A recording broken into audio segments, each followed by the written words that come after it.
கருப்பு நிழல் இது ஒரு கிரைம் சீரிஸ் பார்ட் 1. அந்த இரவு நடந்த கொலை.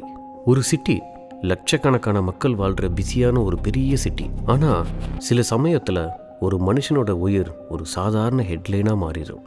ஆனால் சில கொலைகள் நீங்கள் நினைக்கிற மாதிரி சாதாரணமாக இருக்காது. பல மர்மங்கள் நிறைந்ததாகவும் பல பிரச்சனைகளை உட்கொண்டதாகவும் இருக்கும். இன்னைக்கு நான் சொல்ல போகிற இந்த கிரைம் ஸ்டோரி பல மர்மங்களை கொண்டதாக இருக்கும். இது ஒரு சாதாரண கொலை கேஸ் கிடையாது. ஒரு கொலை, ஒரு சிம்பல், ஒரு கருப்பு நிழல், இது மூணு சேர்ந்து ஒரு நகரத்தையே உழுக்குன ஒரு கொடூரமான சம்பவம் தான் இந்த கதை. வாங்க கதைக்குள்ளே போகலாம்.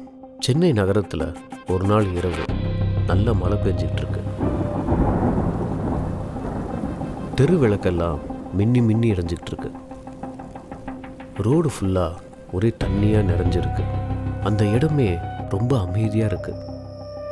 அதே நேரத்தில் ஓஎம்ஆரில் இருக்கிற ஒரு ஐடி கம்பெனியில் எம்ப்ளாயீஸ்லாம் வேலையை முடிச்சுட்டு வெளியில் வந்துக்கிட்டு இருக்காங்க.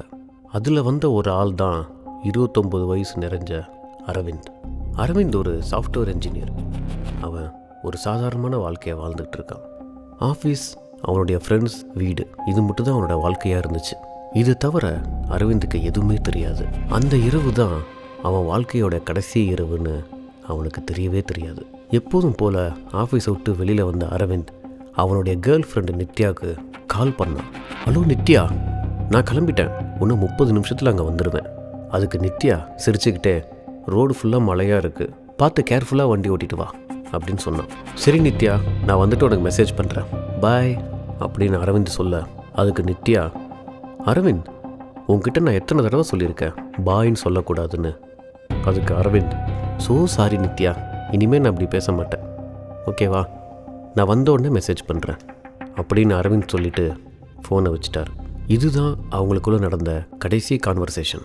ஃபோனை வச்சுட்டு அரவிந்த் காரை ஸ்டார்ட் பண்ணி கிளம்பிட்டான்.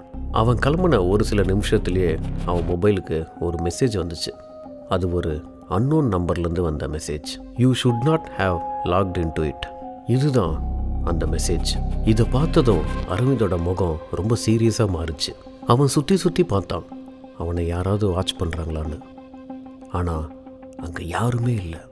பதட்டமான அரவிந்த் அங்கேருந்து உடனே காரை எடுத்துகிட்டு வேகமாக கிளம்பிட்டான். ஆனால் அந்த மெசேஜ் ஒரு வார்னிங். நைட்டு 11 மணி இருக்கும்.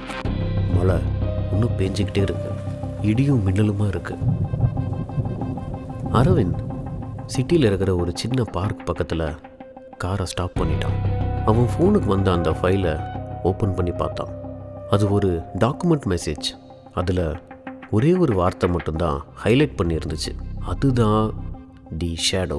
அரவிந்தோட முகத்தில் டென்ஷன் இன்னும் அதிகமாயிடுச்சு. அதே நேரத்தில் பார்க்கோடைய ஆப்போசிட்டில் ஒரு ஆள் நின்றுட்டு இருந்தான். அவன் பிளாக் ஹூடி போட்டிருந்தனால அவனுடைய முகம் சரியாக தெரியல. அவன் அமைதியாக அரவிந்தோட காரையே பார்த்துட்டு இருந்தான். அரவிந்த் காரை விட்டு வெளியில் வந்தான். அந்த நேரத்தில் மழை ரொம்ப அதிகமாகவே பெஞ்சிக்கிட்டு இருந்துச்சு. காரை விட்டு இறங்கின அரவிந்த் பார்க்கை நோக்கி நடக்க ஆரம்பித்தான். அந்த மர்மமான மனிதனும் அரவிந்தை ஸ்லோவாக ஃபாலோ பண்ண ஆரம்பித்தான். பார்க் ஃபுல்லாக லைட்டு மின்னி மின்னி எரிஞ்சிக்கிட்டு இருந்துச்சு. அரவிந்த் யாருக்கோ ஃபோன் பேச ட்ரை பண்ணிகிட்டே இருந்தான். அவன் பின் பக்கத்துலேருந்து ஒரு ஷேடோ அவனை நோக்கி நெருங்கி வந்துச்சு. பயத்தில் வேகமாக திரும்பி பார்த்த அரவிந்துக்கு ஒரு அதிர்ச்சி காத்துக்கிட்டு இருந்துச்சு. அந்த மர்ம மனிதன் கையில் இருந்த சுத்திலால் அரவிந்தோட நெஞ்சிலே அடிச்சிட்டான். அரவிந்த் பேச்சு மூச்சு இல்லாமல் அங்கேயே விழுந்துட்டான். உடனே அந்த மர்ம மனிதன் அங்கேருந்து வேகமாக கிளம்பிட்டான். அடுத்த நாள் காலையில் ஜாகிங் போகிறதுக்காக அந்த பார்க்குக்கு வந்த ஒரு பெரியவர் அரவிந்த் அங்கே உளுந்து கிடக்கிறத பார்த்துட்டு பயந்து போய் போலீஸ்க்கு கால் பண்ணுறாரு. கொஞ்ச நேரத்திலேயே போலீஸ் அங்கே வந்துடுறாங்க. இந்த உடல் அடையாளங்களை வச்சு இவன் அரவிந்த் தான் போலீஸ் கன்ஃபார்ம் பண்ணுறாங்க.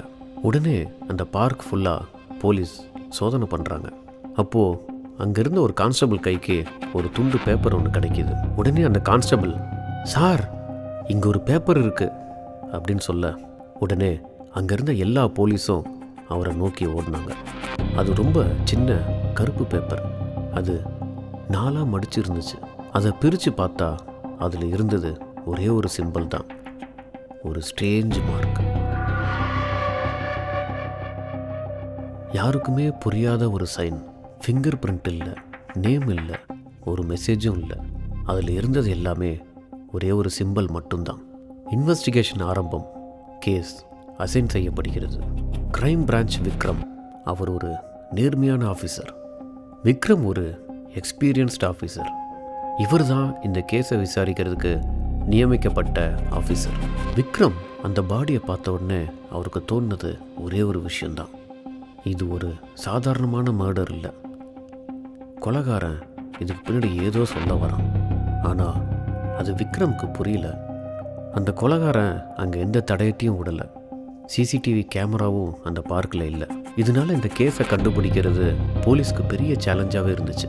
அந்த பார்க்குக்கு பக்கத்தில் இருந்த ஒரு போலீஸ் பூத்தோட சிசிடிவி கேமராவை செக் பண்ணி பார்க்குறாங்க. அதில் ஒரு பிளாக் ஹூட்டி போட்ட ஒரு ஆள் சுத்தியிலோட வெளியில் வர்றது தெரியுது. மழை பெஞ்சிக்கிட்டு இருக்கிறதுனால முகம் சரியாக தெரியல. நல்ல 6 அடி இருக்கிற வாட்ட சாட்டமான ஒரு ஆள் மட்டும்தான் அவங்களால கண்டுபிடிக்க முடியுது. இதை தவிர போலீஸ்க்கு இந்த கேஸில் எந்த தடயமும் கிடைக்கல. விக்ரம் மனசில் 3 கேள்வி தான் இருந்துச்சு. யார் இவன்? எதுக்கு இந்த கொலை பண்ணான்? கொலை பண்ணிட்டு எங்கே போனான்? ஆனால் இந்த கேள்வி எதுக்குமே விக்ரம் கிட்ட பதில் இல்லை.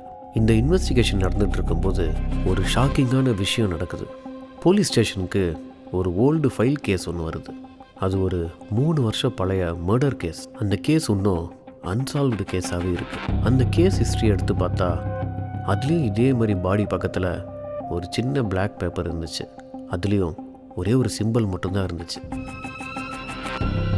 இதை படித்ததும் விக்ரம் இந்த மர்டரில் கிடச்ச பிளாக் பேப்பரையும் அந்த கேஸ் ஃபைலில் இருந்த பிளாக் பேப்பரையும் ஒன்றா வச்சு பார்த்தார். ரெண்டுமே ஒரே பேட்டர்ன். அந்த கொலையை பண்ண ஆள் தான் இந்த கொலையும் பண்ணியிருக்கான். ஸோ அவன் திரும்பி வந்துட்டான் அப்படிங்கிறத விக்ரம் கன்ஃபார்ம் பண்ணார்.